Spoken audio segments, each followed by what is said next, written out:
Get it, let's get it. Alright, cool. Alright, here it is, world. The uncut, raw, coming straight at you. Nando and the Maniac podcast. We've put the word out for a few months. A lot of stuff got in between it.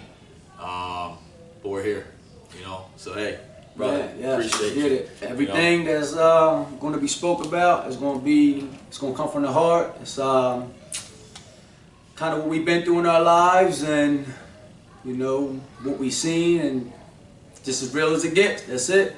Ain't no bullshit, no cut cards. Keeping it real. Some names might get thrown out. Sometimes we might say some shit, not put the name out there, but this shit gonna be felt because it's real. So see how it goes. So look, obviously, we don't have a niche. It's all about, like we said, coming from the heart. But I want to talk about something that kind of hits home for me. I kind of share with you, but I'm gonna share with the world. So these past few weeks have been a test for me, right? Starting with an injury. I've never played sports all my life, but never had an injury that tested my mental space. It just made me question myself, right? And just really question my mental toughness and how I was going to fight through it. In the moment that the calf injury happened, I honestly paused for a second. I thought it was worse than what it was. Luckily, it was not worse. It was just a calf injury, something you can definitely come back from, but it made me think, right? Well, let me elaborate on it. Yeah. Because this is crazy, y'all.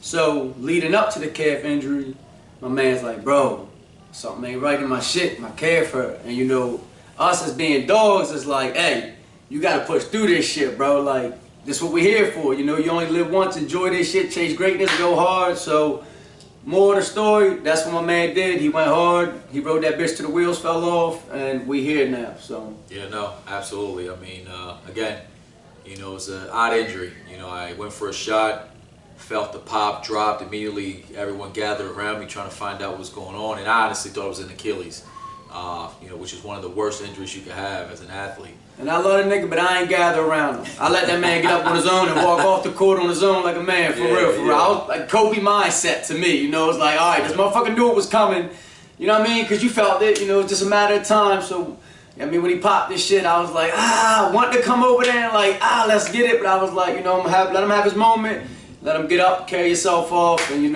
that was bigger than me. Than going to help my brother up, just seeing you get up and be like, all right, I got this, take my ass to the side, so yeah, respect. Yeah, no, absolutely. But again, a lot of thought process was into that. Obviously, I just didn't know how I was gonna, how bad it was, whatever. Luckily, again, it's a tear, so it's not bad, but it tested my mental toughness. It made me consider too, if it was worse, how do I get to work? How do I provide for my family? It just kind of made me question, like, should I continue to play? It could be worse the next time, or what if it is worse? So, it tested me a little bit, hurt a little bit, Fast forward, as I'm dealing with that, I went through some things at work, and just recently this week, again, I was tested. 19 years with the same company, giving my all. And for those viewers out there that know me, know what type of attitude I have at the workplace, the effort that I give, the passion, the credibility, the integrity that I put forward. And after 19 years, due to some things that I really could not control, they decided to cut ties with me. That is even more of a blow than a calf injury, right? You hear about it, and immediately you're like, where do I go next? How do I tell the wife? How am I going to provide for the kids, right? Yep. So it just totally had, just knocked me down, man. I mean, it took me staring out of a window of an office for an hour to finally gather myself and make it home. Yep. But, I will say, some people reached out. The Maniac here, actually, when we finally got to talk about it, I shared it with him. We've been putting this podcast to the side for a while, amongst many different things. Maniac boxing is continuing to grow, so that takes a lot of his time. You know, me with traveling with the previous employer that I had. Just many various things. Sometimes life gets to you and you kind of get derailed and sidetracked a little bit. But one thing that, you know, God's time. Yeah. We're on God's time. And this is, everything happened to where we're at now. Like, you know, he's going through what he's going through. He lost his job. And I kind of like, my gym where I was located, kind of fell off a little bit. So I've been busting my ass trying to put work in at Patterson Park and push what I got going on. So it was just literally God's timing, bro. And that's where we're at, you know. So. Yeah, no, absolutely. And you know, and that hit home, because sometimes there's a plan, right? And you got to go through certain things in life to get to that plan. Sometimes you get derailed, you get distracted, right? There's many distractions out here.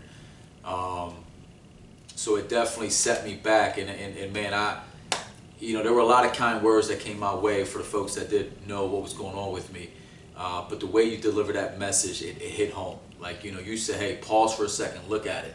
Look at it. This is a message to you going, hey, this is where we need to go. So, quite honestly, folks, goosebumps, boy. When it's real, it's felt, bro. For real, it's God's timing, bro. You can't make this shit up. Like, it's just, it's what it is, man. It's beautiful. So definitely, you know, the message was felt. We had a great conversation, and I told myself, this is it. No more procrastinating, no more holding off, no more waiting, no more talking about tomorrow. Let's get it now. So here we are, folks. You only live once. Enjoy this shit and chase greatness while you're here, because tomorrow is not promised.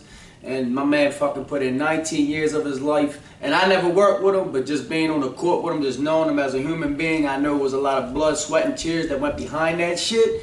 And motherfuckers don't care about you, bro, at the end of the day, you know? So put yourself first, your family first, and do anything you can to be great. Fuck that cable bill. If you got money, save it, take vacations, enjoy this shit while you're here, y'all. For real, this shit is real. Oh, absolutely, absolutely. You know, I recently, you know, like I said, for 19 years working hard, missing time, missing things, and slowly, as I mature, I understood time is the one thing that we can't control. Time is the one thing we cannot buy. And you know, one of my favorite quotes is from one of my favorite athletes, Kobe Bryant, and the one thing that stuck to me, one of his, you know, he has a lot of quotes, but the one that stuck to me was, you know, I put on his hat here, man, you know, and I did that because it stuck to me, and it says, the biggest mistake we make in life is thinking we have time. Yeah. You know, and again, that's something that is just not guaranteed. It's not promised. It continues to run out for us. You know, and oddly enough, you know, I saw a post the other day where this young man was doing a TikTok video. And in the TikTok video, he typically asks people, "What do you do? How do you make your money?" He finds people that look the millionaire, like finds millionaires. Yep. And it was very inspiring because he's seen this guy with watches, the jewelry. He just hopped out of this Lambo, right? And he's asking this guy, you know, "What do you do?" And he's talking to him, and he said, you know, what does it feel like to be so rich? And he goes, "Define rich." He goes, "Well, you have the car, you have the jewelry." He goes, "Yeah, but I have something you don't have." And the young man is like blown away and taken back by it. Like, he's like, "What don't I have that you have? Like, you're rich, you have it all, right?" And the millionaire responded back with, "How old are you?" Yeah, you got it. And he goes, "I'm 20. I'm inspiring. I'm getting my channel going. I'm 20 years old, and I want to be like you someday." And he goes, "You will, but you're richer than I am. You have time." Well, yeah, he's young. He's got youth. Yep. Not really time, but he's got the youth. Right. You know? He's got the youth. So he was explaining to him that no matter how many watches I have, homes, cars, jewelry, everything, I cannot buy the youth that you have. Yep. You have more time to go. Yep. And that stuck to me because, you know, every day is our time. Yeah. So every day we have to, you know, really understand what's happening, you know, cherish the time with our family, do the things that we love.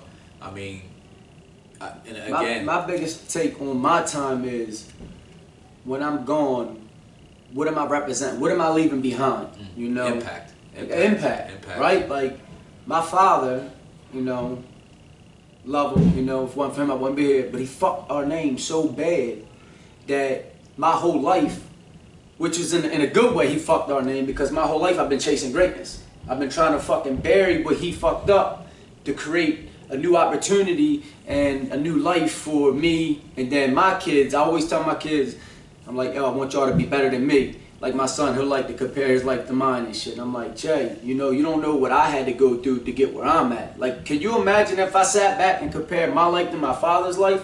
I'd be fucking nobody. I'd be a nowhere. I'd be probably in the same boat that he's in. But I never compared my life to him. I just wanted to be better. Yeah. So after I started to realize, like, okay, I just want to be better than my dad, then over time I said, fuck that, I don't want to be better than him. I want to be better than I was yesterday. Oh. So then life just became about me progressing and getting better and doing better as a man, as a person, as a father, as a husband, as just being great in life, period, you know? So, yeah, man, time is very valuable, and you'll make time for the people that you love. And if you want to see them, if you want to make a phone call, like all that shit, you can make time for that. A lot of people be like, oh, I ain't got the time to do this today. It's like, bro, I planned this 2 months. You know what I'm saying? I'm throwing a cookout in 2 months. Don't tell me you ain't got time. Like, it's there if you want to be there. Yeah. My buddy Mike threw a cookout a month ago. It probably me and a handful of people. And he invited everybody. But I told him before I left, I said, I love you, my boy. And I said, the ones that are here are the ones that wanted to be here for you. You know what I'm saying? And he goes through some shit. And that was as real as it can get. The ones that are here, the ones that will be here for you. And it's that simple, bro. Yeah. For real. So keep that shit in mind, man. I even did it. When I lost my brother, I tried to throw a cookout, get everybody together, have a nice gathering. And I did. I had a few, you know, I had a nice, people did come together. But it's like, why are we coming together for this bullshit? You know what I mean? Shit happened, which I'm glad we came together for it. But a month later, I'm like, I'm going to do another one. Yeah. Tried that shit again? Nobody, bro. Nobody. So people come out for you when you're going, but it's too late then. It's like, I want to share our experiences together. I want to talk about what we did together. And, you know, I don't want to see you in the casket and then be like, oh, da-da-da, he was this and he was that. And, like, you never get to experience that with me, that joy, that fucking, like, damn, nigga, you did that? Yeah, I did. You know what I'm saying? Like, it's different, bro. So, I don't know. I'm big on that, though. I'm going to give you flowers while you're here. And when you're gone, I'm going to shower you with even more flowers. But that's how I move. A lot of people don't move like that. A lot of people won't tell you how they feel about you. And not everybody is going to feel the same way that you feel about them, which is fine. That's a part of life. I love you. You might not love me, but that's cool. I can't help that. You know what I'm saying? So make sure y'all lock in, man, and tell the people that y'all love, you love them, and, you know, be there for them if you can. And don't try to make up for lost time, because like we spoke a few minutes ago, time ain't always going to be available. So enjoy it while you can. Know what? That's a good point too. We get distracted in life, right? The rat race of the work, the grind, the money, the bills, you know, the sports. But there's people out there that care about us, and sometimes we do tend to forget that, you know. And you know, when someone passes and you haven't talked to them in a while, or you've been on bad terms, you know, you tend to have resentment at that point, or you know, so definitely good message today is, you know, you got some loved ones out there, or a good friend, or someone that, you know, you might have had a disagreement with a while back, but you guys were close. Just really think about, you know, what's that disagreement worth, the relationship, the history, the bond, you know, because I've been there. I've had some friends that we've had a disagreement, and now we're distant strangers, right? So it's crazy. So I would say to anyone out there listening and watching this to reach out, you know, say hello, check, you know, see how someone is doing. And, you know, it's something too that I've picked up along the way. Every so often, you know, I reach out to my friends and I do kind of like a mental health check, you know, just checking on them, like, hey man, how you doing today, bro? I don't give a fuck what you doing in life. I just hit you up, yo, how you know, what's going on with it today? You know, simple shit, bro. It ain't gotta be like, oh, where you working at, or what? Nah, fuck that, bro. That's added pressure. People don't want to hear that shit, but just a simple phone call, like, man, what's up, bro? How you feeling? You want to link up and go, like me and my buddy Billy Payne, you know, shout out to Bill. We don't talk every day, but every 6 months, me and this motherfucker will go get lunch. We just sit down and chop it up. We just talk about life. He like, man, I'm proud of you. I'm like, bro, I'm proud of you, because where we come from, we weren't supposed to be where we're at. Not that we're anything special, but we're we're better than what we should have been. You know what I'm saying? So it's always, man, I'm proud of you. Nah, bro, I'm proud of you. And then we'll just chop it up, and it's just like, wow, bro. You know, I love you. We go our separate ways, but every 6 months, it's like we never left off. You know what I'm saying? It's crazy though. But you isn't it great too though? Like, you know, I have some friends like that too, that we could go a few months, like you said, not hear a word, not hear nothing from each other. But the minute that you get with that individual, and it's like I seen you every day. Yeah, bro. Right? Shit don't change. And that goes to show you, man, when you have good chemistry with someone, positive energy. Preach. It multiplies. It just breathes right there, right? And you feel that shit, bro. Yeah. When you fucking speaking that real shit, you get them goosebumps, and you just being around that good energy, you're full of life. Yeah. And you feel it when you're around negative people, and you feel that you just be like, I don't belong here. Yeah.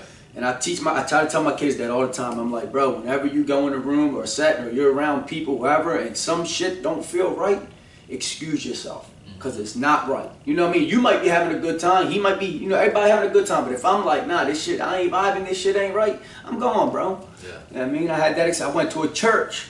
I went to the church. It was like a little gathering they had going on. You know, I had the braids in and shit. You know, I'm me. But when I went in there, I just didn't feel like something was right. So I left. I'm like, I got to get out of here. You know, and they're like, well, that's God's house. Everybody's safe in God. Like, look, man, I'm connected through the soul. I don't need to be under another man's roof, a church, to feel like this is a safe haven. You know, I felt the way I felt for a reason. And I moved the way I moved for a reason, because I moved that way my whole life. You know, I'm not going against the grain now because I'm in a, you know what I mean, in church, it don't make a difference. Mm-hmm. I felt that, I got to go.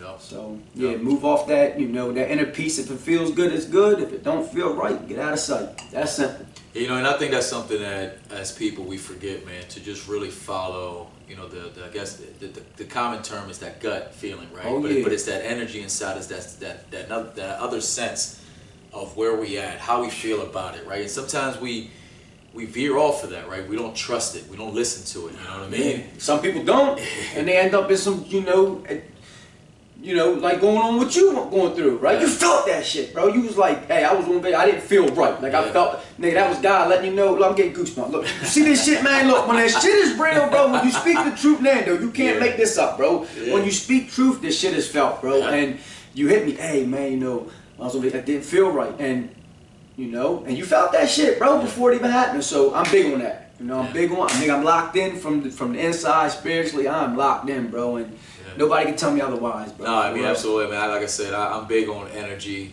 I think energy is, everyone carries the energy, right? Oh, yes. Oh, yes. And you can definitely, if you're conscious about the energy in a room around you, you know, I mean, long distance, short distance, it doesn't matter, man. You can definitely feel it. You know, the way someone's delivering, I mean, you could be on the phone, and the way someone's delivering those words, there's energy coming through, man. So you can definitely feel it. I mean, energy is something you can share. You know what I mean? That's why. 100%. You know, and that, you know, like, you know, when I was traveling with this career I had, and I would come in office building, it's really quiet, right? Mm-hmm. And like everyone's just feeling like and it's like everyone's quiet in their own cubicle, and then everyone's kind of doing their thing, and you know, I'm coming up to the secretaries, hey, how you doing? How's your day? Somebody got and it just raises them up, right? And then the guy that was cleaning over here, I'm like, hey brother, how you doing? How's your day going? A little hot out there, right? Need some water. You know, treat everybody the fucking same, bro. Man, spread that love. People. Nothing all changes, people, man. So that's that positive energy, and you know, and it's crazy because I came in, like I said, everyone was quiet, no one was talking, and then the next week I walk in as, hello, Mr. Fernando. Hey, how are you? How you doing? And then the next week it's another one. Changing that energy. And another one.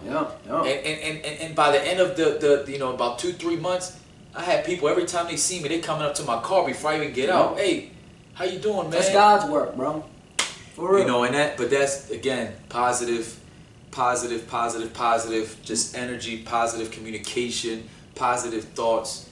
And, you know, and that's why, you know, through all this, you know, I'm staying positive. Exactly. There is no other way to be. It is, you know, it did knock me back, and it does. It knocks you back. You got to realize things, and it knocks you back for you to refocus, right? Well, that's when you're on the path, right? When you're walking with Jesus, the devil's gonna give you obstacles, nigga. And this is just the obstacle you just gotta get over. And once you get over, it's gonna be smooth sailing. You're gonna be like, damn, like this is the purpose, bro.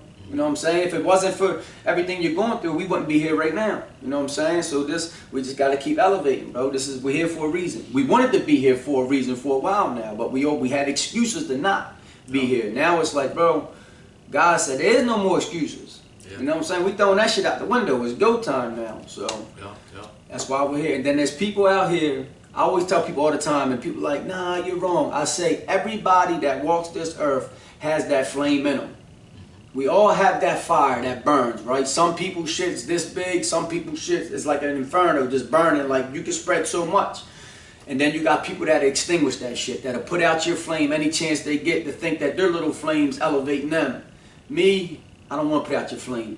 I want to ignite your flame. Whoever's around me, I want to ignite your shit. I want you at your best. I want you burning so on the inside that you just gotta let loose and just like, I'm fucking here. You know what I'm saying? Like when I'm hooping, wherever I'm at, bro, motherfuckers be quiet and they lay back and they chill, and I'm like, all right, what does this motherfucker got?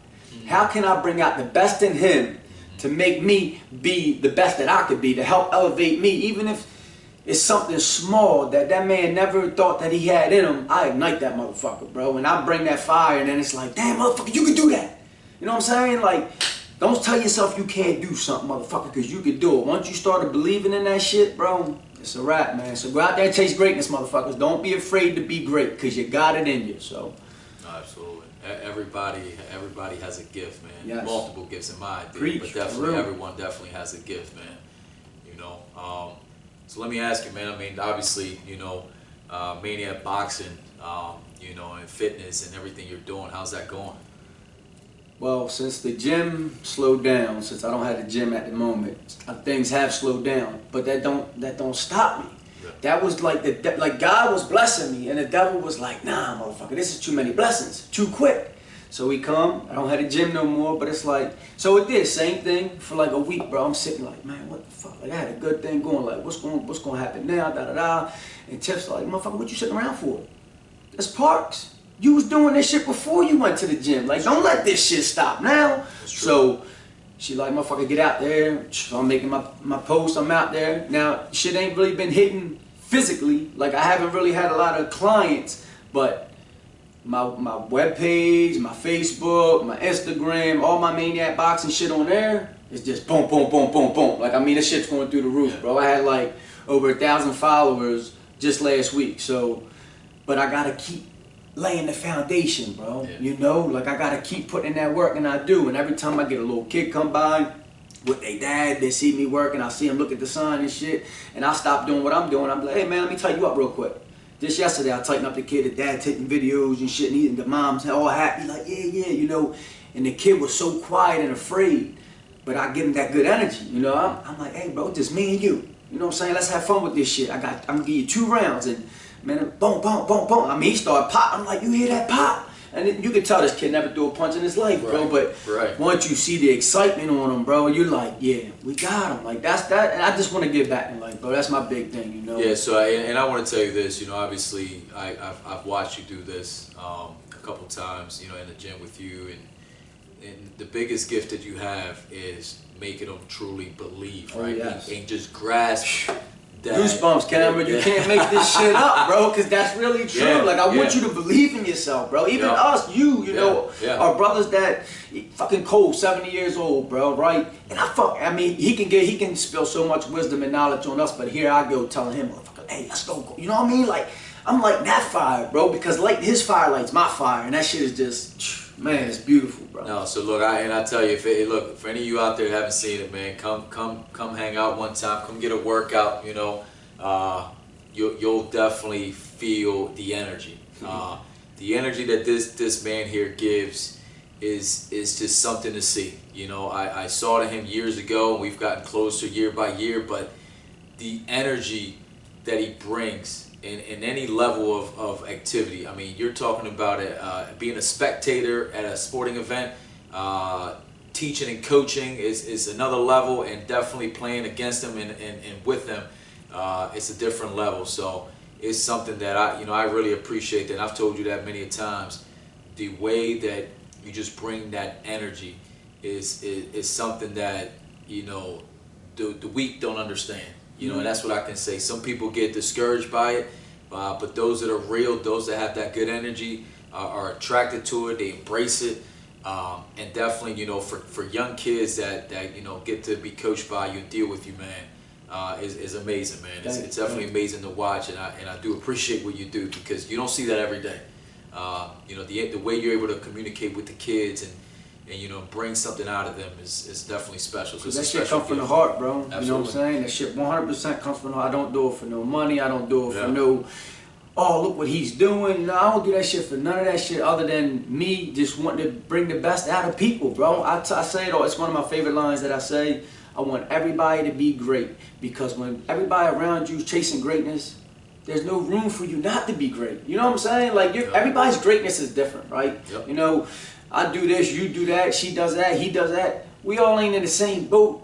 But if you're fucking chasing greatness at what you're doing and elevating, it's like, damn, bro, let's go, keep doing that shit. Now I'm over here like, all right, motherfucker, I'm gonna keep elevating. You know, it's just, it's just an energy, it's just a vibe, it's just something that can be spread across the whole world, bro. For real, it's bigger than just being stuck here in Baltimore, Maryland. Like, the fucking message and the energy and the vibe could be spread around the world, for real. It's like, and there's people out here all over the world that have that energy that people want to be around, people love, and people cherish the times that they do have with you. Because, like, one day, we're not going to be here. So, embrace it, enjoy it, and soak it all up, man, for real. And then, you know, even the people that, you know, might get frustrated with me, like, you know, some weak-minded people, and they're like, I still don't give up on you. I'm still going to light that fucking flame into you. I'm going to preach nothing but positivity. You know, there's people out here that are, while we're playing basketball, they'll tell, oh man, you suck, you're no good, you know, just negative shit. And I'm just like, bro, we don't have to be negative.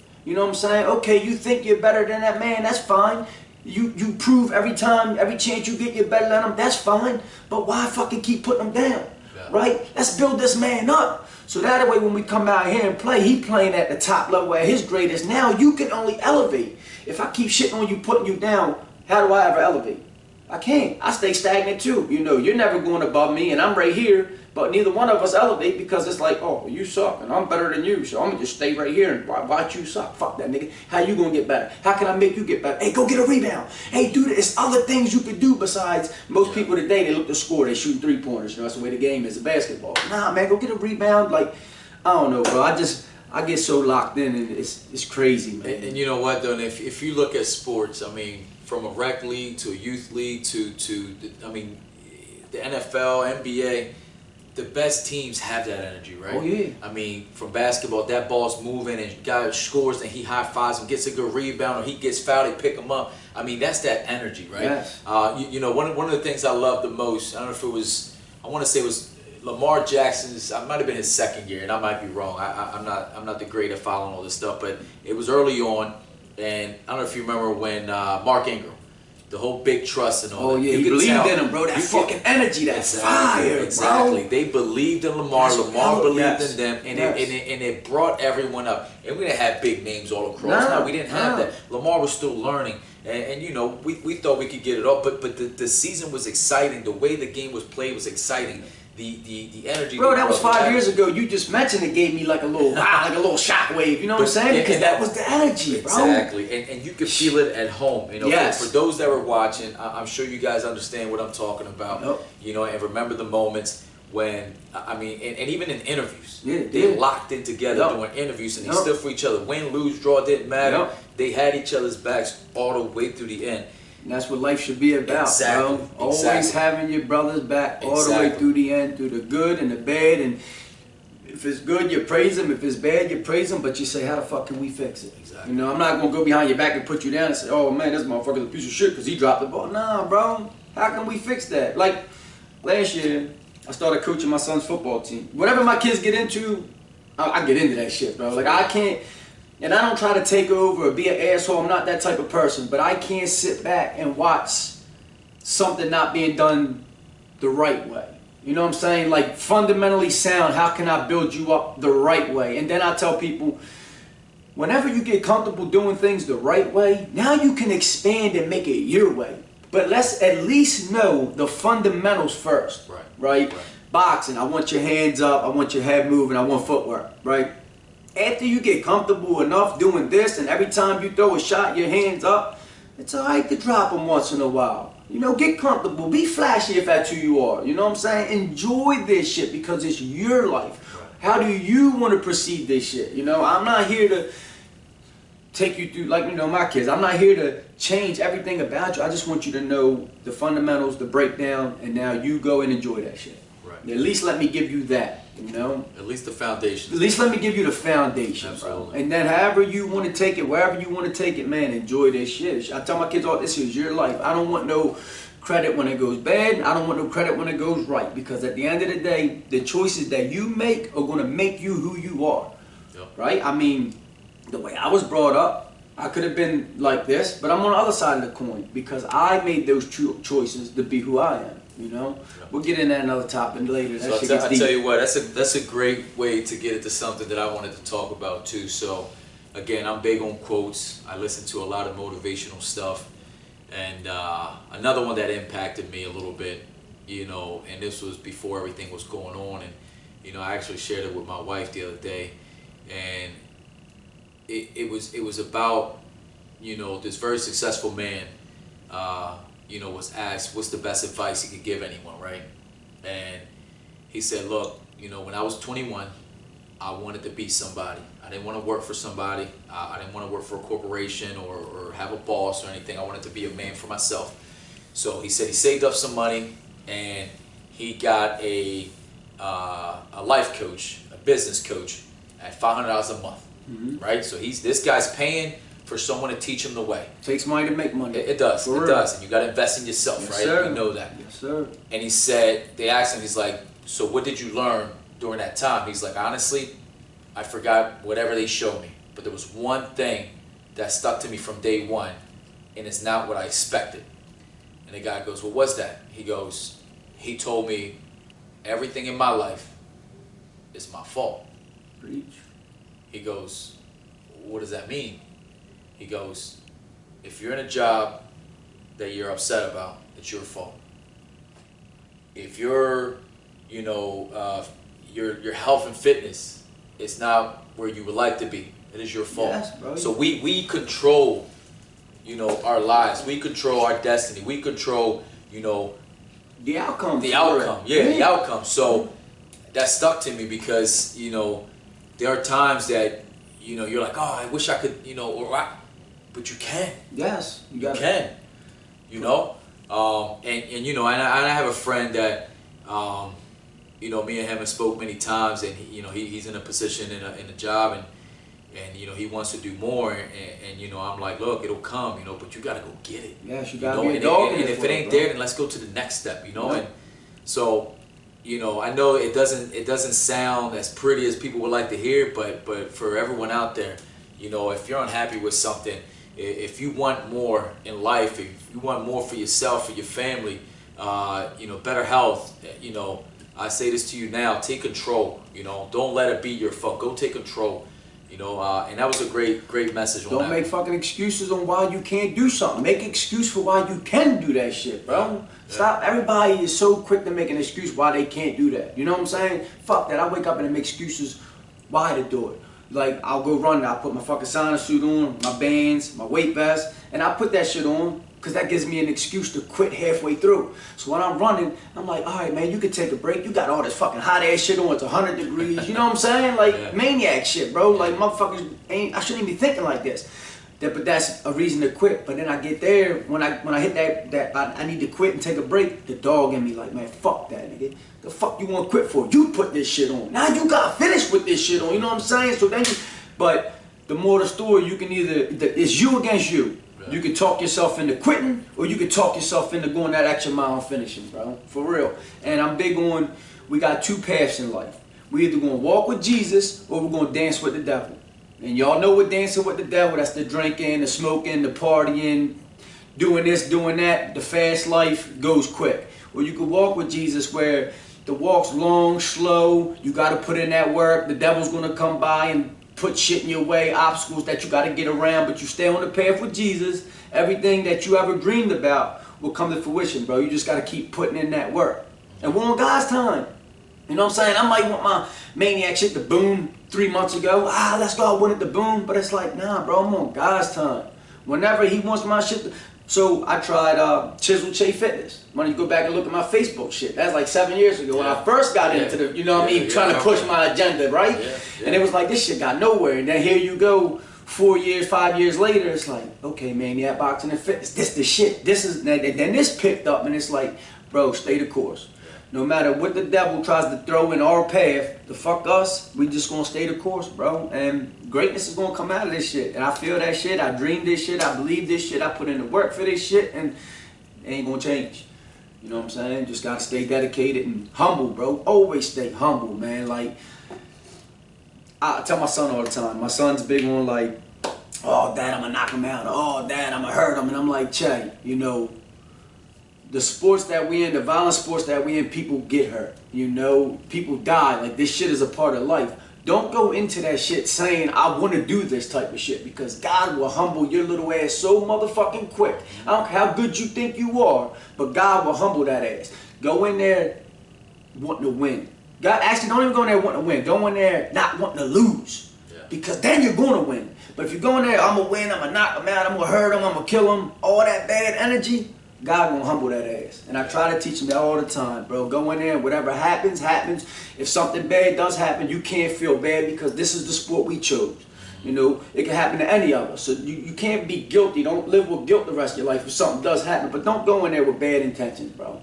Just go in there, try not to lose, you know, and everything else will fall into place. And that's with life. You know, anything you do in life, whatever you do for work or whatever you're doing, you know, to chase greatness, think about it as you're trying not to lose, bro. Because when you don't want to lose, you'll become a winner.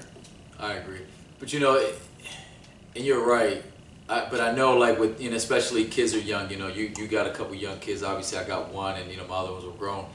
But, you know, it's a fine line. And I try to maintain making my son humble, but also making sure that I don't shut down that fire. Yeah, right? You don't want to, 100%. You know what I mean? So it's a very fine line, because, like, you know, like you said, you know, you have to respect the game, respect the opponent, but at the same time, it is the opponent, right? And I got a job to do. And that's something that I'm still trying to find and manage, because my son, my youngest, he's a very calm kid, right? But at the same time, he might be more competitive than I ever was, you know. And I tell you, man, I tell this story all the time, you know, because I shared this with one of my friends that, you know, growing up we played ball together and all this, and I told him one time, like, man, this kid, you know, he gets crazy when he loses. I mean, you remember, you know, championship game, you know, some of the kids were crying and all that, and he kind of just had a stern face, and we took a picture together, you know, your son, my son, and we took a picture together, and he just held that medal like he just wanted to toss it. At the same time, he had no smile. No, at no point did he smile, because he understood that we didn't get the job done. And I appreciate that. I encourage that, because never settle for less, right? 100%. Like that participation. Yeah, like, absolutely. Like, you know, like a lot of fathers, you know, and a lot of young fathers, they look at sports right away. They thinking NBA, NFL, you know, they thinking money's coming, you know, college degrees and all that. And look, and I hope every kid that plays a sport can make it to college, because I think at the end of the day, the free education is the goal, right?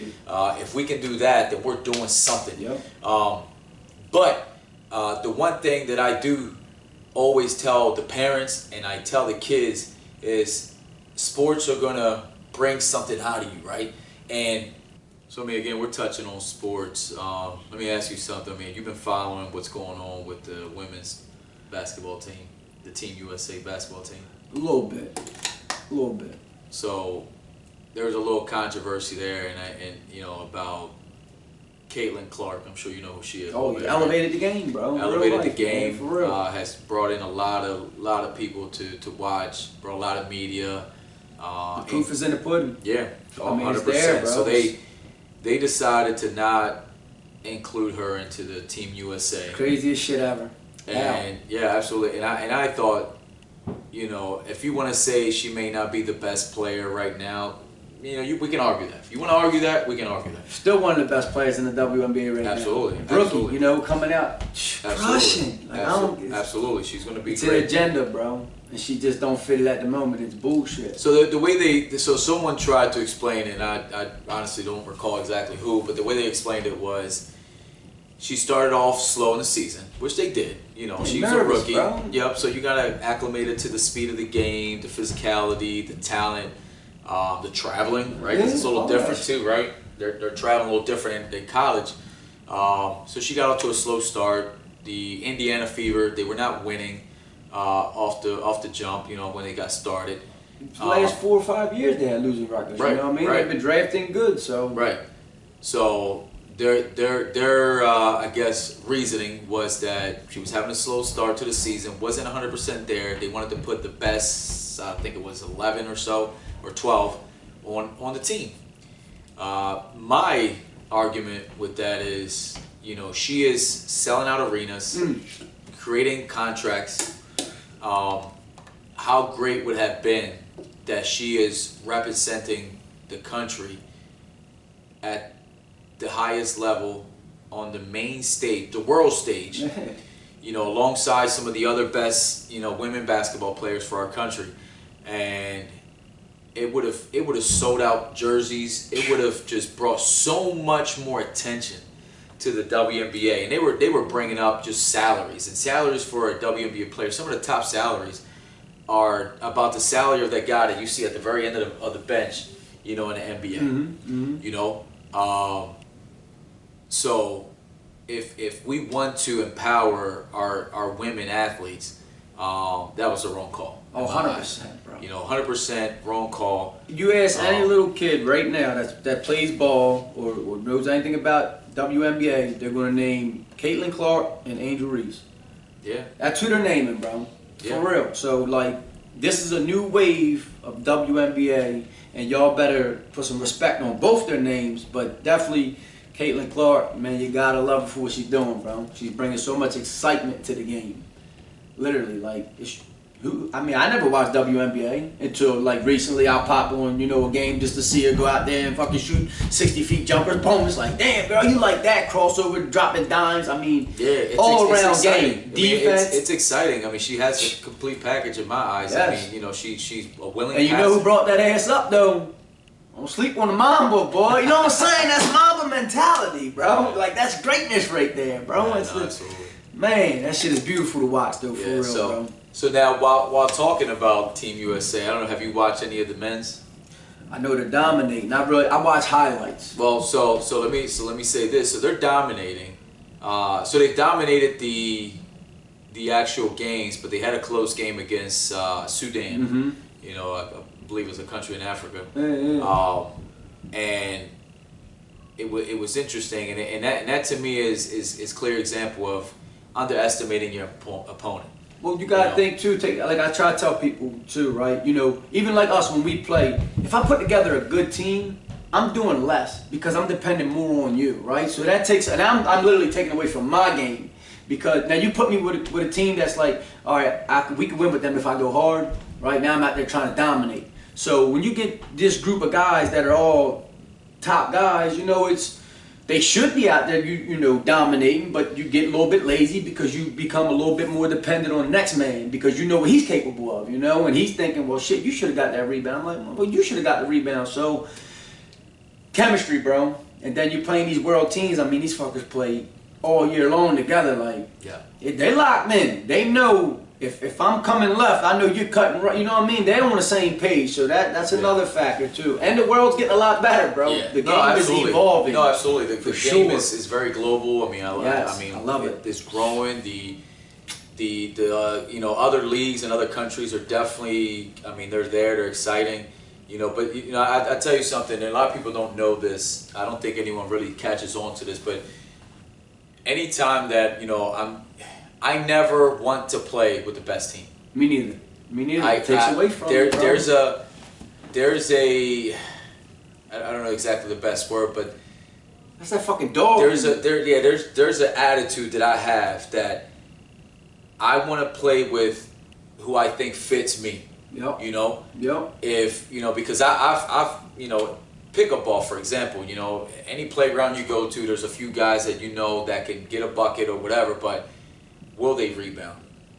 Can they play from behind? You know, can they make the extra pass when it's needed? You know, can they have you know, the IQ to really make that game-winning play in that situation. There's some guys that, I mean, I can tell you, I can look at some guys and know that they can hit a shot all day, but when it comes to crunch time, fold up. They fold, they hide, Freeze, they fade away, right? Oh, So anytime if I'm picking a team, you know, or even when I'm selected, like I can look at a team and go, okay, this fits me, or this is not going to fit. And even though recently, you know, our men's league team Chaos, you know, it's been a little different because a lot of guys have kind of faded away. They're not playing anymore, so it's kind of been down to, you know, some guys that we have left. Fuck and, that, though. But that's 100% on me, too. I swear, bro. When we play in this fucking league, I try not to be as aggressive as I am because I want to make these motherfuckers happy. Because I feel like, you know, under the whistle, it's really a team effort, right? So I kind of like, I'll shell off until like the last 6 minutes of the fourth quarter, and then I'm going to give you 8-10, but then it's like, we lost by 2. It's like, bro, you should have gave me that earlier. But it's like, I want to keep these fuckers happy so they at least play some defense. So that's like, it sucks, bro. So yeah, and it does. It's a tough balance, and that's also, like I said, sometimes you got to have the again, to my point, the right personnel that fits, right? And you know, throughout the years of the success of Chaos, and to let it be known, I mean, the Chaos team actually started in like '96, right? '96. These old motherfuckers. I was still in diapers, nigga. Yeah, so it was like '96, man. I was in high school. Me and a couple guys just decided to put a 3-on-3 team into a tournament that's actually coming back out now. That actually is what evolved to be the now Olympic-style 3-on-3 basketball. You know, so Hoop It Up was a tournament that was, you know, across the nation. I think it was sponsored by Gatorade. And me and some friends started on that. You know, I saw it. You know, I think me and everyone kind of put a couple $. We did it. We literally caught the bus. We caught the bus to Camden Yards. It was in the parking lot. Nice. And it was a 3-on-3 tournament. The radio station 92Q, Gatorade, Foot Locker, Slim Jim. Man, I can't even recall. A lot of vendors out there, man, giving free stuff. Good battles, man. Good battles. Definitely fun. You know, our first year or two, we didn't really win anything. We kind of were learning it, how to play the game. And then by like picking up that chemistry along the way. That's man, we slowly kind of picked it up, and we, you know, had to change a guy or two. But then eventually, man, we won Baltimore, we won Philadelphia a few times, New Jersey once. Lancaster actually we lost, but I mean we won a few, man, and it got to a point where Hoop It Up was growing so large that we were actually nationally ranked. Nice. Never had the opportunity due to now, you know, at this point now, building a family and working and stuff. Never got to a point to go play at the Nationals in Miami, but it, you know, it was something that, you know, was good to experience and build, and I love doing it. But every team that I've built was never selecting the best guy that I played with. It was never the best guy, the biggest guy. It was always guys that I trusted that were going to go to battle with. Who got depend on, right? Yeah, absolutely. And you know, that's how we, you know, through that, you know, some of the guys that I did that with, we become good friends because when you go to battle like that, man, it just does something, right? And there were guys that were in and out of that those teams over the years, but always have those memories. And you know, and one of my favorite memories was we were in Philadelphia. It was a few of us. Jorge was there. You know, Jorge, boy, last time I fucking played, I was feeding that boy. Jorge, you had about 20, bro. Jorge, that boy was cooking, y'all. I swear. Yeah, absolutely, man. Love that dude, man. That's my brother. And our second game, and this was like an open age bracket, right? And there were some older gentlemen. You know, I don't know if they were quite Cole's age, but they were definitely older gentlemen, older than us. And them guys came out to play, and you could see the chemistry. Oh yeah, they knew the game. They knew At that the game. point, you know the game, bro. They knew the game, man. And obviously, you know, I hate to say it this way, but in the most respectful way, you know, Father Time just was against them. You know, so we won the game. You know, obviously with a good win. But at the end, you know, the conversation that we had with them was great because they saw us and them and we also reflected ourselves through them. Oh yeah. All I kept saying is, man, I hope that you want to be where the fuck they're at. I hope that one day, when I'm their age, God willing, and I'm hoping that all of us are doing well, are healthy enough, are capable enough to do this and spread the love and the message to some young bucks. So that was one of my favorite moments, man, and still play at that level and let these young motherfuckers know, like, I'm here still. You know what I'm saying? Yeah, no, absolutely. I tell you what, man. Again, we did win the game, but them screens. Oh yeah. Bro, I'm an old school and the player. way they slowed the ball up and just kind of picked us apart a little bit. It was definitely a fun experience. But and again, like I said, even the Chaos teams that we had here at these men's leagues, multiple, Chaos has been in multiple leagues throughout the Baltimore area, Maryland, and even still, then, man, I mean, there's guys that I've played against, played with, have asked to join. I mean, there's been many people that want to join to play with us, but just sometimes to me it didn't seem like the right fit, right? Like if I didn't feel like that chemistry would be there. And I tell you, I mean, one of the guys, very talented young guy, continues to get better and better. Last time I seen him, I mean, I can tell that his game continues to evolve. Like I always say, I mean, guys think their peak is like 18, 19. Nah, man, it's a little later. Like, cause your body is there at a young age, but then your mind catches up. How can you slow the game? Like now, I'm 33, bro, and like I feel like from 30 to about 37, 40, this is where I'm going to be at, like my greatest, where I still have my youth, my speed, my agility. Oh yeah. My fucking mind slow. I see things. I process it before it even happens. I'm coming down court. I already see shit. Now I make the pass. If you're not, on the same page, sometimes it looks like, damn, bro, you fucked up. But in reality, it's like, bro, that was a dime. If that motherfucker keep going, you know what I'm saying, and don't slow down. And he's like, why slow down? Because he was right next to me. Fuck that. That ball went past him. You just stick your hand out. It's gonna be there. Like.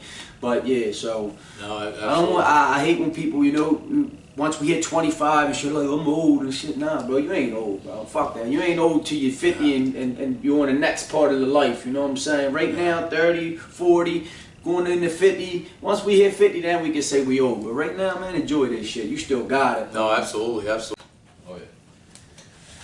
All right, so back to it, man. So we're in the moment. I come down, I start seeing the play, like it was that I knew that the ball was coming back. I knew that it was my shot, and I definitely knew I was gonna hit that shot. I gave it, I paused, and I was just looking, and that's not even me. I don't really stand and wait. I'm kind of always cutting, moving, trying to figure out, give space, how reverse can I get back. somebody else open? Yeah, that's just me, right? And I caught it, and as soon as I caught it, I just looked, and I didn't think if this man was sagging off of me. It didn't matter. Yeah. And how I know that I had already seen that is because, again, I'm a mid-range shooter more than anything. I use my tools to get inside, high percentage shot. I was so far off the three-point line. That's not really a shot. If you know me, that's not even a shot I take. Yeah. I don't think that's a high percentage shot. I caught it. I was a good few feet away from the line. I just went up. Overtime. Yeah. We went in overtime, and at that moment I told everybody, we've been here before, we know what it takes, let's get it done. Like, I mean, that was literally it. We got a drink, went out there, boom, went to the championship, and granted, we went into the championship after 3 games in a row. We were dog tired, and we ended up losing by 6. But that moment, that outer body, that other sense, that feeling, that everything. God's timing, boy. Yeah, man. It was just crazy, but it was also too to me that because of the group of people I selected, I knew that ball was coming back. Yeah. And I don't know if, and I never asked, but I could almost feel like he knew that I was ready for that shot. That when I gave that up, it was only to get it back to set this up. You know what I'm saying? So, again, this all comes back to that energy, man, that chemistry, that energy, that flow. So the motherfucker God believe in you, believe in your ability, you know, and then you went out there and fucking proved your worth, Yeah, and it's amazing, man, when people believe in you. Matter of fact, I'll tell you another one, and then I'm gonna segue back to you. I know you got something to share, but you remember that day we was playing ball down Boston? I was gonna get on that. Look, nigga, goosebumps. You can't make this shit out. I was gonna get on that. Go ahead, that's real shit, bro. That was a moment, man. That was a moment. And you know, it's crazy because, look, you know. Nigga, you see this shit? It's real, bro. When it's real, it's felt. Let that nigga know, this was bro. you, bro. This was you. Crazy, man. We playing down Boston. It's a good game. And look, I can't even tell you the score, whatever it was. I just know we won. I know we won, but I felt like we was down a couple. And you know, I had the ball. And I had it deep. Same kind of experience you had what you just mentioned. And my words was, you know, cause Bub, that's my man, man. At the time, me and Bub, you know, we got close. He was working with me and everything, and you know, I just, again, you feel it. Yes. Like you just, something in me said, I don't care where I shoot this from right now. This is it. We going home. Game is over. And I had the ball. And my words were, "Hey, Bub, you trust me?" And he like mumbled something, and your words were, "Fuck that. I trust you." That's right. I said, "Okay." Nigga, goosebumps, bro. And it didn't even matter, man. You know what I mean? So that again, that's that energy. Believe in the motherfucker. And let me tell you something. That it's felt and it lasts forever, bro. Yup. It lasts forever. That play right there, when you did that, you know what I mean? I knew the kind of energy you brought. You know what I'm saying? Just the fact that you believed in that moment. You know, and it was a simple pickup game, like a 3-on-3, 4-on-4, whatever it was. But you was like, yeah, man, I believe in you, and right there it gave no feel doubt. The goosebumps, the energy, it's unexplainable, bro. Them type of feelings. It is, man. It is. So I kind of elaborate on that type of jumper too. So you know, Twin, that motherfucker don't shoot threes for nothing. He's the same. He pound that bitch, going to the drive, hitting the layup, and hitting the mid-range jumper. So he just lost his brother, you know, his twin brother. Rest in peace. And we down Boston. This is a week later. We hooping, and I'm like, I want Twin. You know what I'm saying? Because I knew me sticking Twin, I had to stick both these niggas. Because I know his brother with him, so I know I want him to be at his best, right? So how can I make him at his best? I think I'm pretty good, and I play defense. So I'm locking him down. I'm playing good D on him. You know, it's good battles and shit. End of the game. He's at the top of the key. He gets the ball. And I already seen it before. I already seen him hitting the three-pointer on me before it happened. Crazy, bro. You can't explain it, right? He pulls up. Yo, makes it. I said, damn, yo, your brother was with you. I already felt that shit. And he said the same thing as I was saying it. Like, yo, your brother was with you. I felt that he like, yo, Clay, I felt that shit, bro. Like, yo, it was just a crazy-ass experience. But when you fucking locked in, bro, and you're tapped in, He's showing you the plan before it happens, bro. Yeah. You just gotta keep trusting it. You know what I'm saying? Back to what we talked about earlier, you know, walking the path with Jesus. You know, man, there's fucking times at night, bro, I sleep and I'm dreaming of talking to Max Kellerman and shit. Max Kellerman, like the boxer, and like I'm dreaming about sitting down with Max Kellerman, chopping it up. Yeah. So the vision's already there, bro. You know, I don't know how I got there, whether it was me fighting, me teaching. Like, I never thought I'd be in the, you know, being who I become as a coach. Like, I think I coach, like, I love this shit, bro. Football, baseball, basketball, life, anything. Like, I do this, I coach this, but God already planted them seeds, bro, the vision, and I just gotta, you know, keep grinding, and everything's gonna come to fruition, like I said. But it's just amazing, man, for real. Like, having them outer body experiences, bro. I literally have them like twice a week. Most people don't even have one in their lifetime. That you gotta be locked in. I can just talking with you today. You see the goosebumps. I can't say, "Hey, give me goosebumps." That shit is like, when you're tapped. That's out of body experience. That's tapped in, bro. You know, you can't make that type of shit up, bro. Definitely being in sync with your mind and body. Yes, man. Absolutely. And it's beautiful. And anybody can get there. Anybody can get there. You just gotta believe, man. Believe. Yeah. So. No, absolutely, man. Yeah, so man, it was, and look, man, and I'm always on the good side of those things, bro, because that's the energy that I bring. You know what I'm saying? You hitting that big shot, I believed in you. Twin hitting that shot, I felt it before it happened. I believed in it. Like, even though it was on me, I believed in him. I already seen the vision, bro, and it happens so many times over. The other day, my buddy Rich played me 3-on-3. What I do, pull the last shot up and walk off the court. Why? Because I seen it before it happened. Like, you know what I'm saying? It's, man, when you're tapped in, you're tapped in. That's being in tune, man. That's definitely being in tune, man. And, you know, like I said, man, I'm 100% in on energy. Oh, yeah. Energy is It's so important. It's felt. It is, and I've been trying to, my high school team, I've been trying to get them to understand that, again, we live in a social media world. Our record, historically, the last... Can I tell you something about talking about social media world, bro? Yeah, absolutely. When I'm out here, going to these, helping other coaches coach, and I see these people, soon as they get a break, a water break, coaches say, hey, water break, you know what the fuck they go do? They go hop on their phone, bro. That minute they have for a water break, they're boop, boop, boop. I tell my kids, you fucking better not even pick that phone up. For real. In my house, bro, and I don't want to sound like I'm rude or ignorant and shit, but I take all that shit. Like, you gotta earn that shit. You fucking want to sit on this phone, you go play basketball for an hour, Juliana. If that's your passion, playing basketball, you earn sitting on this phone. Clayton, you want your phone, motherfucker? Let's go box. Let's go wrestle. Let's go do something so you can earn this time on this phone. I do not allow my kids to just sit there on that shit, bro. I'm not saying they don't. I do give them, but I don't, bro. I don't. There's been a consensus. I feel so bad for kids that, I don't want to keep, but there's parents out here or single moms and shit, and their kids just wake up and go to bed to fucking the internet, bro. Like, they don't know. That's a babysitter, bro. You don't know what they're on, what they're watching, what are they being influenced by. Me, I monitor that shit. My baby, I might put on Miss Rachel, boy, Miss Rachel, you the shit, girl. Like, for real, like, teach them sign language. Like, but still, it's not all day long. It's like, here's 40 minutes of Miss Rachel. That's it. So, there's been a consensus, a thought that a lot of people are talking about time is... They feel like it's going faster, right? Not bad.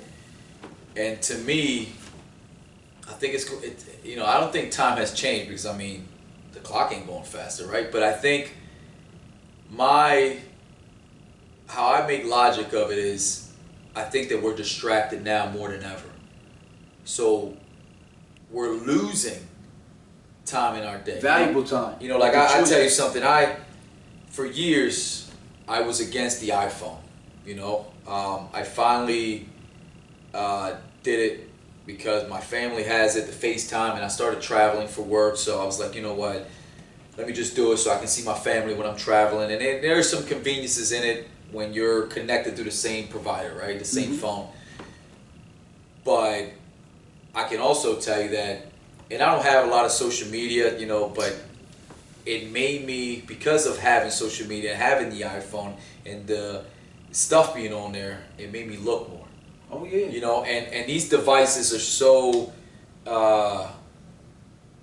so accessible. It's a drug, bro. It's probably the worst drug that we absolutely. can fucking be consumed to, for real. Absolutely. And this phone will actually tell you, hey, this week you used the phone an hour and 20 minutes more. Yup. So when I think about people talking about time is going faster, I think that our subconscious mind or our conscious mind is having a time lapse of that time we're spending on these devices, right? Even us when we was coming up playing the video game. We fucking sit down playing the Madden. It's 2 o'clock. We get up at 6 o'clock. You're like, what the fuck? Where the 4 hours go on that motherfucking game? Yep. But this is worse because you constantly have it. Yes, and I praying for everybody that's wrapped up in this, and we all are, bro. Well, for real, and it's scary. I can tell you that we all have now become prisoners to these phones because now it's a part of life. Yes, bro. It's no longer a tool; it's a part of life. Yep. Kids are getting younger and younger with cell phones. It's getting to the point where you can almost do everything with a phone. You can now, your debit, credit cards on there. When I was traveling, man, typically you check into a hotel, they give you a card. No. Now there's an app, and now you can use your phone. I get into my room. Plane tickets. It's endless the things that now you're able to do. So now it is essential for life. Like, it's part of life. Like, you need it. Let alone, like, this new generation will never look at a map again. Like, I remember when I first started driving, if I was going far, I had this job that I used to have to drive to go to locations. I would print out a map quest to get there, or I would go to a map. Bro, my old lady's father would fucking draw the maps up, like the way he had, like, it's crazy, bro. I got maps to this day at our crabbing hole where we go crabbing at. You go up forward, you take Egypt, but he literally drew it out, wrote the name of the streets down and shit. There's none of that no more, bro. You just put it in and Yep. go on your way, bro. And that sucks too because now we're not seeing stuff. We're not visualizing and seeing the signs and where we're at. You know what I mean? All that's gone, bro. Yeah. You're kind of like just lost in time and just peeping at that GPS every fucking 5 seconds. Yep. It's crazy, bro. Yep. Crazy. Yeah. So again, so I think that to the statement of time is flying and the days are faster, the weeks, you know, I don't think is time hasn't changed. I just think that there's more distractions. And that's what it is. You know, and I, you know, I've come to learn and appreciate more, not vacations but traveling, right? I like to get out of the country, see different cultures, smell different air, Yes. right? Eat different food, just meet people Being from around another different walk of people. life. Yes, it's bro. Yep. I have now become just drawn to meeting people from different states, different countries, different walks of life. I mean, I've been going to Mexico a few times, and where I stay, I've met politicians, lawyers, actors, sports figures, and maybe not someone that everyone knows, but these people are in those fields, right? Know that's their trait, and just listening to them, listening to their stories and everything is amazing. But my point to this was that I've made it my duty, my responsibility, that when I'm away, I put the phone down, and it's been such a relief, such a decompressive You feel feeling. better, bro. Yeah, absolutely, because especially when we have responsibilities and you have people that count on you, and just, I mean, the need to have to keep checking. And it's amazing, man, like how much you actually miss in a week being away from that device. And I'll come back and it's like, you hear a natural disaster just happen, or someone got traded in some sporting thing, and you're like, wow, that much happened? Like fresh news, right? Yeah, but it's like and it's crazy. So, but again, for anyone out there, you get time to be away from work, from the everyday hustle of life. Put the phone down. If you were a significant other or some family members or some friends, whatever it is, those special people in your life. Yeah, like gatherings, whatever you do, put down. You know how many Yeah. people would not been able to put this down on our conversation right now? How many people would have been booping Yup. throughout the conversations that we're having? I tell you something now too, that I was a part of it, and I'm not saying I'll never do it. I have and I will, but it boggles my mind now too that we're not experiencing events. No, everybody's like this, bro. Everybody. 4th of July, right? Yeah. 4th of July. I'm at an amazing cookout. A friend of mine threw a cookout, and I got there late. Didn't get to enjoy a lot of it, but it was amazing. He put a lot of money towards it. Very positive dude. Love him and his wife. Great people. And fireworks get going, and I would say 80% of people are recording the fireworks And watching through the film, And not just watching through the recording. phone. So you're missing that moment. that memory. You know Never what I gonna mean? stick. Never gonna stick. Bro. And I how I caught myself was, my daughter's a cheerleader, competitive, does a great job. Very proud of her accomplishment.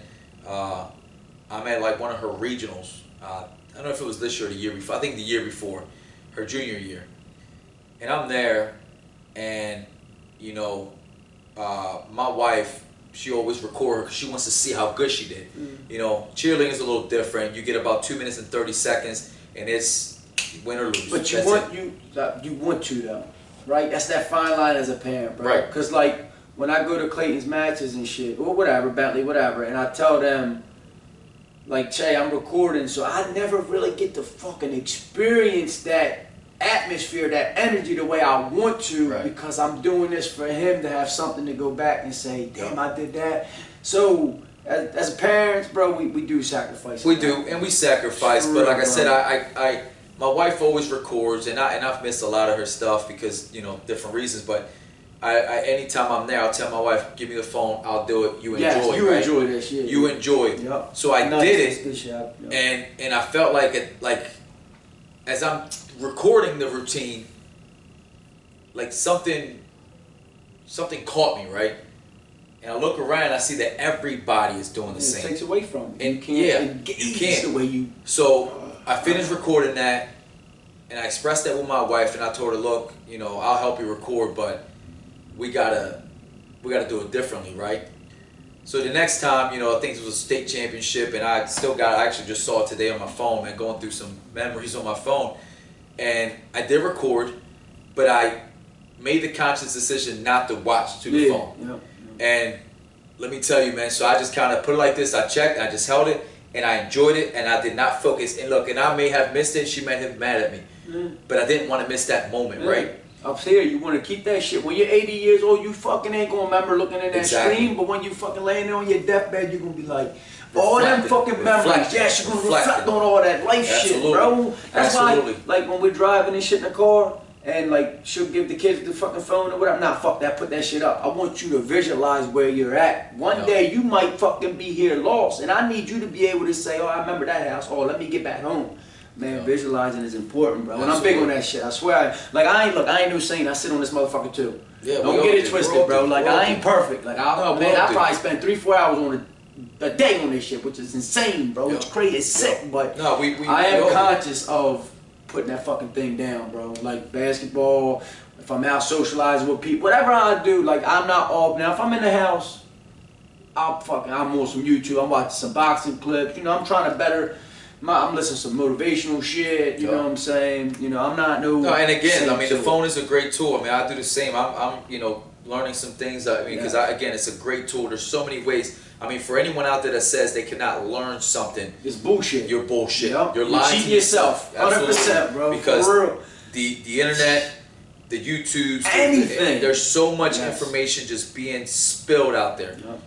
There's no reason you can't learn to do what you want to do. But again, man, like I said, I had my phone like this, man, and I made the conscious decision that once I said it, my hand was going to hold there until she was done, and I was not going to look up because I wanted to experience that moment in my eyes, right? Not through a device, not through some different lens. Yeah, absolutely not. This lens right here that God blessed me with, that goes to my brain, that's what I want to process. Yup, absolutely, 100%. Man. And I made that decision, man, and I'm watching, and that was the moment when her school, Sparrows Point High School, with my daughter, you know, Talia, they made one of the best routines they executed, and I was able to watch it, man. Right. Yep. And about 10 minutes later, man, they announced that they won the state championship, bro. Nice. And when I tell you, man, that there's a lot of moments you're proud of your child, right? Like a lot of things, but I was emotionally proud because I got to see it, I got to experience it, I lived it with her. You felt that shit. Man, that's the most important shit. Absolutely, man. Absolutely. I literally, I mean, the man to man, I shed a tear or two just from the joy that I was able to be here with that, right? And see, you know, my baby do that. So it was amazing.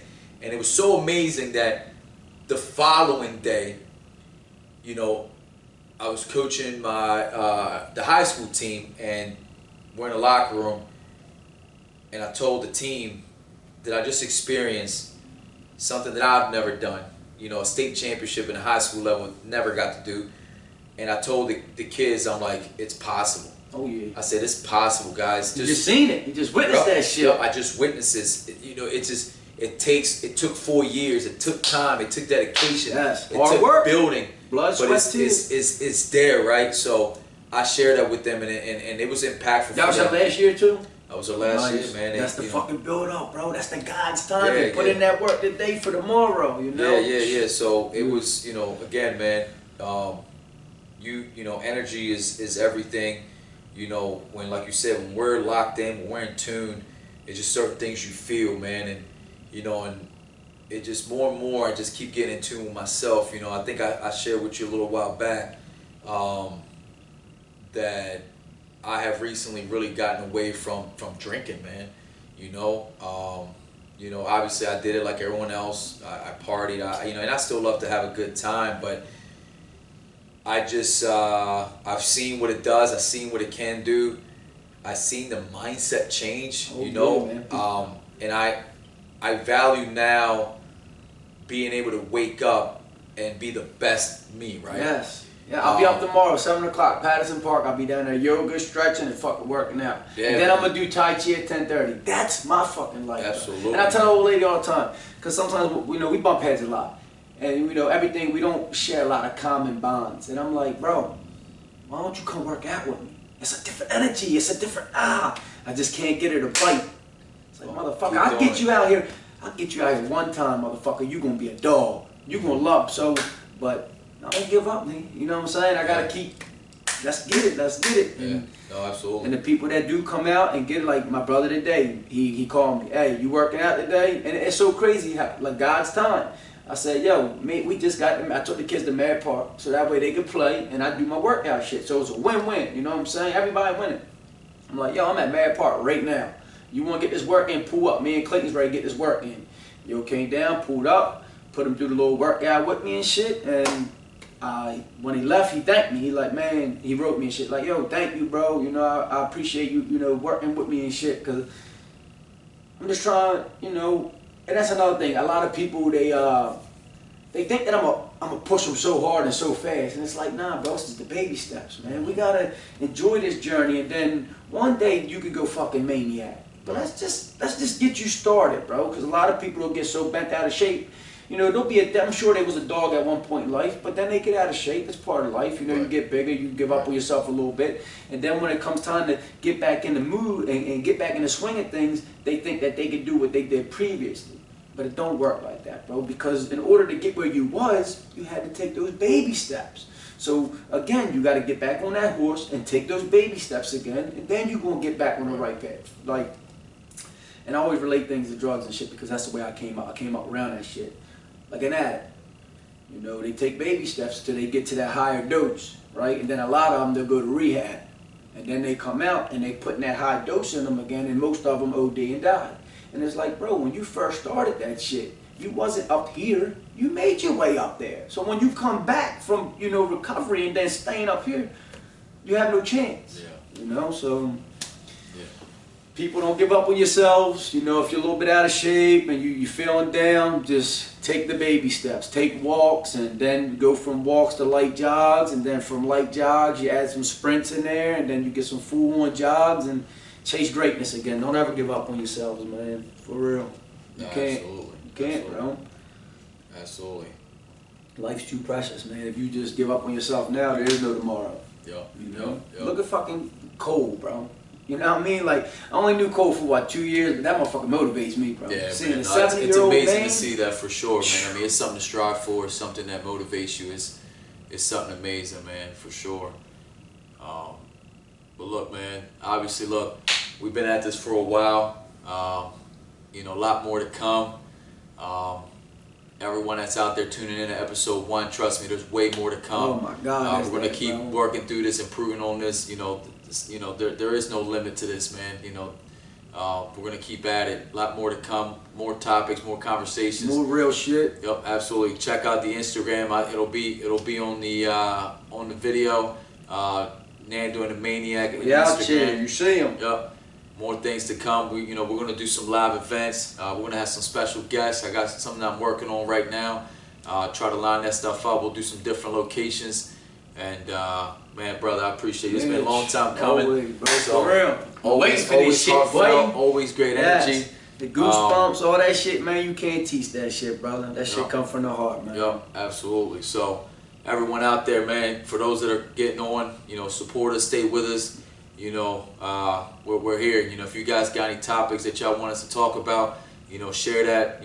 Drop a DM, send a message. Y'all got the numbers. Whatever y'all got to do, let us know, man. And we strong, man. Like I said, we're here for the people. So we just want to provide energy and continue to strive greatness. And at the end of the day, when it's real, it's felt. God's plan, y'all. We'll see y'all on the next one, man. Sir.